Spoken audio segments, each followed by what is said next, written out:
Hi, I'm Steven Van Metre. Welcome to your Wednesday night premiere, where we take about 15 minutes every Monday and Wednesday night to try to figure out why the stock market goes up on bad economic news. I mean, it just keeps doing that. But tonight, I have a special prediction for you. I'm going to predict the Nonfarm payroll report that's due out Friday. And I'll probably be wrong, but we're going to do it anyways. The content of this video is provided as educational information only. Is not intended to provide investment or other advice. This material is not to be construed as a recommendation or solicitation by selling security, financial product, instrument, or to participate in any particular trading strategy. This video was prepared by Steven Van Metre, own personal capacity, opinions expressed via that own, and do not reflect the view of Atlas Financial Advisors Inc. or Steven Van Metre Financial. So what was the news today? The trade deficit widened. ADP's non-farm payroll report, which is not the official government report, and it is not to be considered accurate, but just a guesstimate of what it is, missed expectations. And crude oil, I was trying to think of the third one.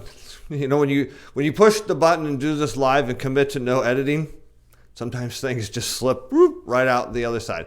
The crude oil was looking for a big draw, and it had a smaller than expected draw.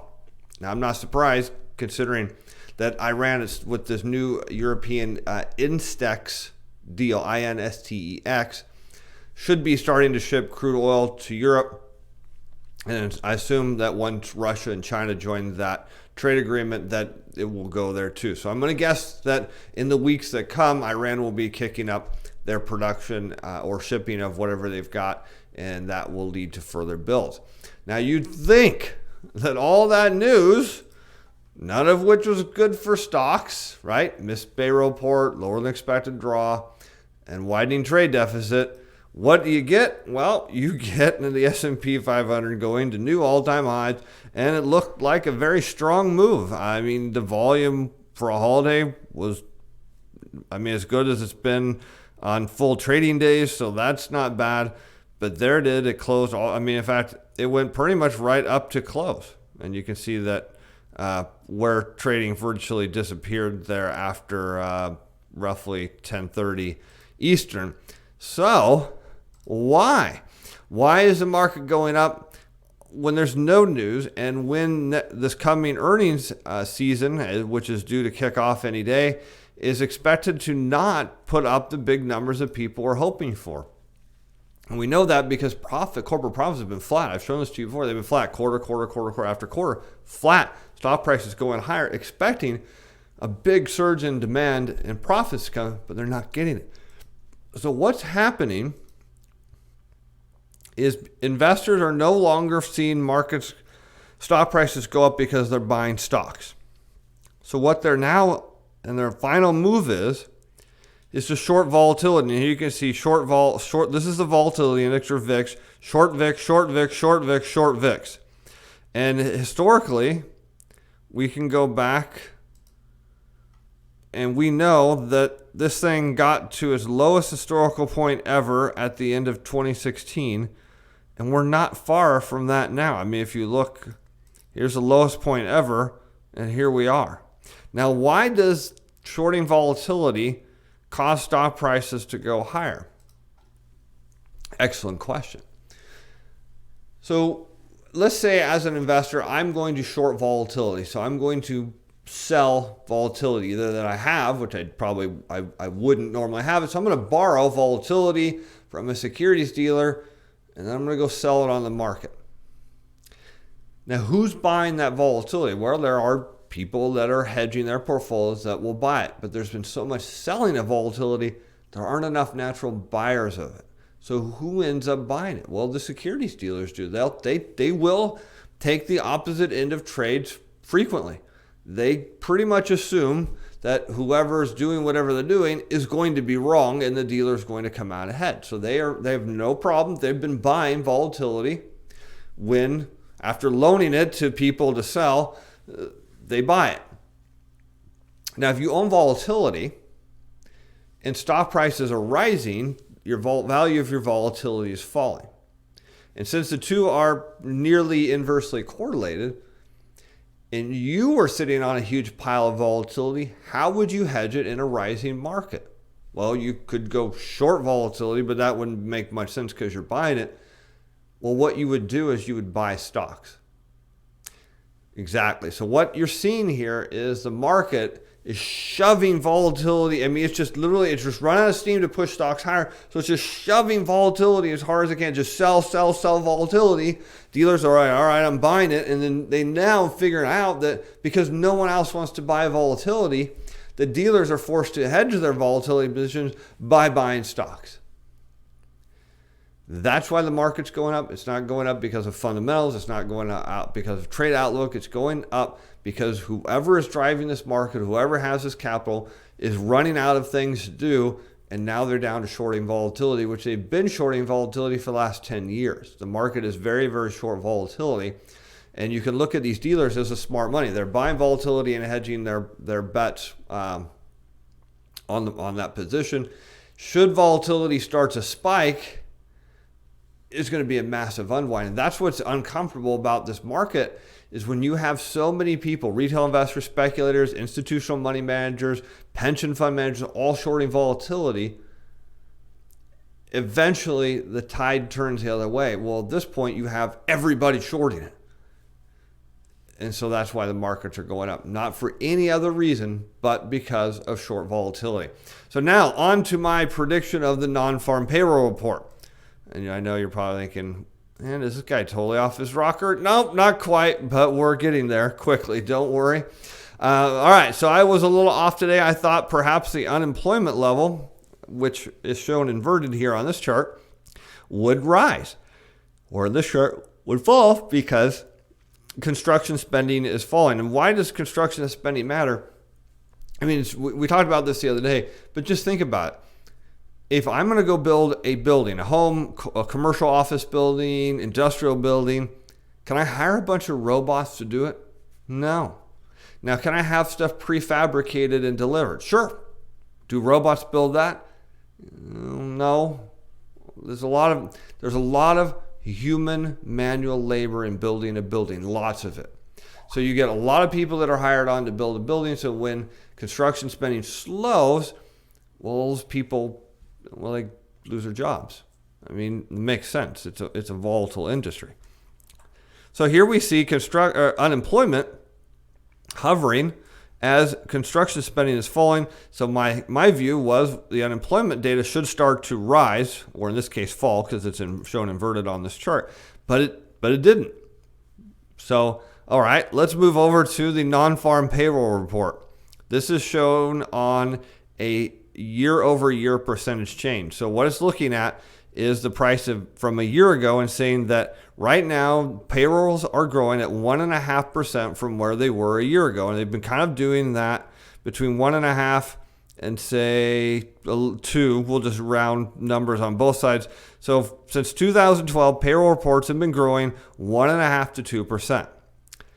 I'm going to predict that Friday's payroll report is going to be under 178,000 jobs created. That's my prediction.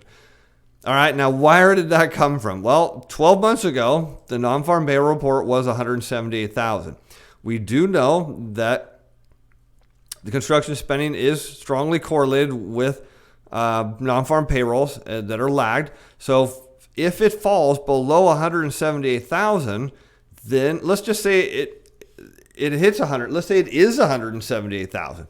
Well, then the year-over-year change will be 0%, and the red will come crashing down, which would be rather ominous for the markets. Now, if things are going to hold their current rate of growth, then at 1.5%, we should see a non-farm payroll report of 180,000. So if you see a report on Friday, when you wake up, 180,000, then you say, well, we're still on trend. Anything below 180,000, that means the year-over-year change is going to tank real quick. So if it's just 0.5% over the 178,000, that's 1.78 million, 0.5%.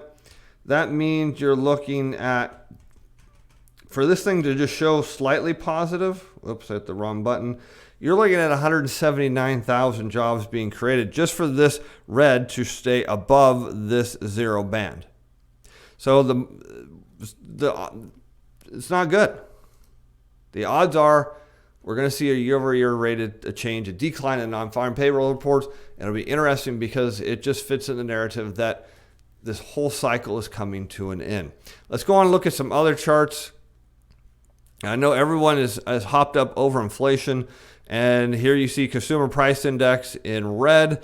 And this is on a year-over-year rated change, which is what the Fed looks at is the year-over-year growth rate. Here's crude oil prices, just dollars per barrel. So you can see there's a pretty decent relationship between consumer prices and oil. So this little bounce in oil would tell you that perhaps consumer prices are not ready to take a nosedive off the cliff. And it's also kind of interesting that you see all these stock market investors want the Fed to cut rates and they're long oil. Well, look, if you want the Fed to cut rates, short oil down to zero. And I guarantee you they'll cut rates. But if you really want to know what drives consumer prices, it's a 10-year Treasury yield. So here we see consumer prices on a year-over-year growth. Here you see Treasury yields just as shown as a percentage. And if we zoom in, you can very, very clearly see that inflation or consumer price growth is headed lower. That should be, now in the short term, it could go up a month or two, but the trend should be down. And here you can see that yields went down, consumer prices were rising, so yields had to come back up. But at this moment, it's not looking like consumer prices are going to hold at that level at all. So let's go and take a look at some charts, and we may wrap up a couple minutes early here. What's charts? All right, let's zoom 1 year chart. Let's see gold mining stocks sitting right up here at resistance, just hanging out here, not getting, needs to break through there. You see silver mining stocks, they are also stuck here at resistance, still have gaps to fill in their price chart. You see, 1, 2, 3, 4 gaps, all that need to be filled. Still, market conditions are saying this should come back down and fill all of these gaps. Looking at the large gold miners, they've got gaps. Looks like a small gap there, gap, and gap. And the junior miners, like I said, the markets don't always go clean themselves up, but they frequently do. Junior miners looks like we've got 1, 2, 3 gaps, so that still says it should come back down into here. We'll see. And the reason I'm struggling with this all of a sudden is for one very, very simple reason. If we go and overlay long-term bonds, what you see is, in fact, we can go back even further. Since roughly 2016, and you can kind of start to see how these two start to move together. And then all of a sudden, oops. All right, now it's not doing it. But you get the general idea of when bond prices go up, gold is following. It's lagging, or bond prices are in blue. When they go up, gold is lagging. So here, bond prices are rising, gold is lagging, gold miners are lagging. But you can see the relationship on them is pretty tight. You can see zooming in on a 2-year basis. Let's see. Yeah, not going to do it the way I want to see it. So it's kind of telling me that gold prices should go higher because the two are connected at the hip. The problem is I've got all these open gaps down here, and bonds are looking really, really good. I'm thinking we'll probably rebalance the portfolios after the payroll report on Friday, and then I'm going to get set up to do something with the gold mining stocks. I still think they ought to pull back. They're not. Can't answer the question of why. All I can tell you is they're not. But the chart on the bonds is looking gorgeous from a breakout perspective. And you can see on 20-year, zooming out on this chart, you can just see these things are just waiting to pop up here. In fact, on that note, all treasury yields 30 years and under are now lower than the overnight bank lending rate, so the federal funds rate, is now all the entire Treasury yield curve is inverted. Very unusual, not something you see during expansions or markets hitting all-time highs. But what we do know is when bond prices are rallying, financial conditions are indeed tightening, and we know that's happening as we speak. So anyways, looks like maybe I rambled a bit too much. But anyways, we'll be back Friday. Hope you have a wonderful July 4th holiday. I'm Steve Van Metre. Bye now.